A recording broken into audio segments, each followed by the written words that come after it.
പമ്പാ നദിയിലെ ജലരാജാക്കന്മാരിൽ മന്നം ട്രോഫി ആര് നേടുമെന്നറിയാനുള്ള മത്സര വള്ളംകളിയും ഇന്ന് നടക്കും.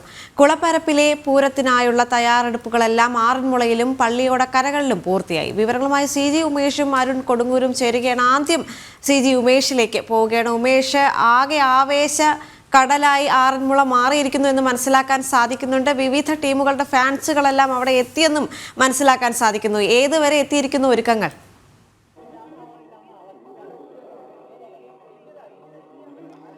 ദേവിക, ആറന്മുളക്കാരെ സംബന്ധിച്ച് അവരുടെ ഓണവും പൂരവും എല്ലാം ഉത്രട്ടാതിയാണ്. ഓണത്തിനും ഒക്കെ മറ്റ് ചടങ്ങുകളുണ്ടെങ്കിൽ പോലും അവരുടെ എല്ലാ ആവേശവും കഴിഞ്ഞ ഒരു വർഷക്കാലമായി ആറന്മുളയും ആറന്മുളയുടെ 52 പള്ളിയോടക്കരകളും ഒക്കെ കാത്തിരിക്കുന്നത് ഈ ഒരു ഉത്രട്ടാതി ദിനത്തിന് വേണ്ടിയിട്ടാണ്. കാരണം ഈ പള്ളിയോടക്കരകളുടെ ഒരു ജീവിത ശൈലി തന്നെ പള്ളിയോടങ്ങളുമായി ഒക്കെ ബന്ധപ്പെട്ടാണ്. അവരുടെ ഓണവും ആഘോഷവും എല്ലാം പള്ളിയോടങ്ങളുമായി ബന്ധപ്പെട്ടാണ്. അതിൽ ഏറ്റവും പ്രധാനപ്പെട്ടത് ഈ ഉത്രട്ടാതി ദിനത്തിൽ നടക്കുന്ന ജലമേള തന്നെയാണ്. ആറന്മുള പാർത്ഥസാരഥി ക്ഷേത്രത്തിലെ പ്രതിഷ്ഠാ ദിനവുമായി ബന്ധപ്പെട്ടാണ് ഈ ജലമേള മത്സരവള്ളംകളിയും ഒക്കെ രൂപപ്പെട്ടത്. എന്നാൽ ഇത്തവണ നേരത്തെ തന്നെ ചിങ്ങത്തിലെ ഉത്രട്ടാതി നേരത്തെ ആയതുകൊണ്ട് തന്നെ ആ ക്ഷേത്രവുമായി ബന്ധപ്പെട്ട ചടങ്ങുകളൊക്കെ പൂർത്തിയാക്കിയിരുന്നു. അന്ന് പ്രതീകാത്മകമായി അന്ന് ജലമേള നടത്തുകയും ചെയ്തിരുന്നു. എന്നാൽ വാശിയേറിയ ആ മത്സരവള്ളംകളിയിലേക്കും ജലഘോഷയാത്രയിലേക്കും ഒക്കെ കാത്തിരിക്കുകയായിരുന്നു പള്ളിയോടക്കരകളൊക്കെ. അതിനുള്ള തയ്യാറെടുപ്പെല്ലാം പൂർത്തിയാക്കി. എനിക്ക് പിന്നിൽ കാണുന്നത് ഡശ്ശേരിമല പള്ളിയോടമാണ്. ഇങ്ങനെ ഇന്നലെ വരെ ചെറുപൂരങ്ങൾ എന്നൊക്കെ പറയുന്ന പോലെ ചെറിയ ജലമേളകളൊക്കെ ഉണ്ടായിരുന്നു. അതിലൊക്കെ പങ്കെടുത്ത ശേഷം ഇന്നലെ വൈകുന്നേരത്തോടുകൂടി അവസാനഘട്ട ഒരുക്കങ്ങൾക്കായി പള്ളിയോടങ്ങളൊക്കെ കരയിലൊക്കെ കയറ്റി വെച്ചിട്ടുണ്ട്. ഇനി ഇതിൽ മീനെയൊക്കെ ഇട്ട് വെള്ളത്തിൽ കുതിച്ചു പോയാനുള്ള തയ്യാറെടുപ്പുകളൊക്കെ അങ്ങനെ എല്ലാ കരയിലും പൂർത്തിയാകുകയാണ്.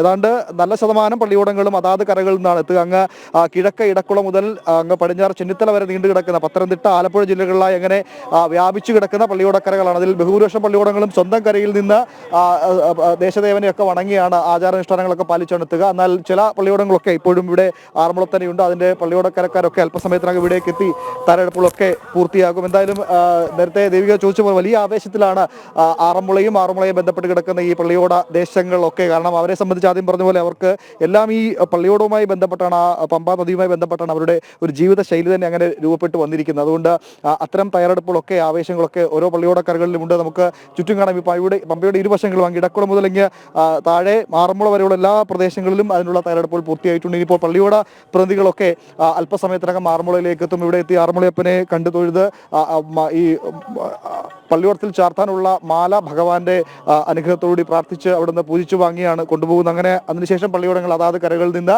ഏതാണ്ട് 12 മണിയോടെ നമ്മളിപ്പോൾ നിൽക്കുന്ന ഈ സത്രക്കടവിലേക്ക് പള്ളിയോടങ്ങൾ എത്തും. ഇവിടെ നിന്നാണ്, ഈ സത്രക്കടവിൽ നിന്നാണ് ജലഘോഷയാത്ര ആരംഭിക്കുക. ഈ ജലമേളയുടെ ഏറ്റവും മനോഹരമായ ഒരു ദൃശ്യം എന്നത് 52 പള്ളിയോടങ്ങൾ അണിനിരക്കുന്ന, എ ബാച്ചിൽ 35 ബി ബാച്ചിൽ 17 പള്ളിയോടങ്ങളും അണിനിരക്കുന്ന ആ ജലഘോഷയാത്രയാണ്. ഈ ആറന്മുളയുടെ തനതു ശൈലിയിൽ, അല്ലെങ്കിൽ ആറന്മുള ജലമേളയെ മറ്റു ജലമേളയിൽ നിന്ന് വ്യത്യസ്തമാക്കുന്നത് ആ ശൈലി തന്നെയാണ്. ദൃശ്യവിസ്മയം ഒരുക്കുന്ന, അല്ലെങ്കിൽ നമ്മൾ ആലങ്കാരികമായി പറയും ഓളപ്പരപ്പിലെ പൂരം എന്നൊക്കെ പറയുമ്പോൾ അക്ഷരാർത്ഥത്തിൽ അതിനെ സാധൂകരിക്കുന്ന തരത്തിലേക്കുള്ള ദൃശ്യം ഒരുക്കുന്ന ഒരു കാഴ്ചയാണ് അന്ന് നമുക്ക് അല്പസമയത്തിന് വേണ്ടി 12 മണിയോടുകൂടി പള്ളിയോടങ്ങളെല്ലാം ഇവിടെ അണിനിരക്കുന്നത്. നമ്മൾ തൃശ്ശൂർ പൂരത്തിനൊക്കെ നെറ്റിപ്പട്ടം കിട്ടിയ ഗജവീരന്മാർ അങ്ങനെ അണിനിരക്കുന്ന പോലെയാണ് എനിക്ക് പിന്നിൽ കാണുന്ന ഈ പ്രദേശത്ത്. ഇങ്ങനെ കുറച്ച് കഴിയുമ്പോഴേക്കും, ഏതാനും മണിക്കൂറുകൾ കഴിയുമ്പോഴേക്കും അമരച്ചേർത്തൊക്കെ ചാർത്തി ആടയാഭരണങ്ങളൊക്കെ ചാർത്തിയ പള്ളിയോടങ്ങൾ അങ്ങനെ നിറഞ്ഞു നിൽക്കുന്നത് വളരെ വലിയ കാഴ്ചയാണ്. അത് കാണാനായാണ് പല ഭാഗത്തുനിന്ന്, രാജ്യത്തിനകത്തും പുറത്തുനിന്നും ഒക്കെ പല ആളുകളും ഇവിടേക്ക് എത്തുന്നത് ഈ ഒരു ദൃശ്യം കാണാൻ വേണ്ടിയാണ്. മറ്റ് ജലമേളകളിൽ നിന്ന് ആറന്മുളയെ വ്യത്യസ്തമാക്കുന്നത് ഇവിടെ മത്സര സ്വഭാവം എന്നത് അത് ഉണ്ടെങ്കിൽ പോലും അതിനേക്കാൾ അപ്പുറം ഇവിടെ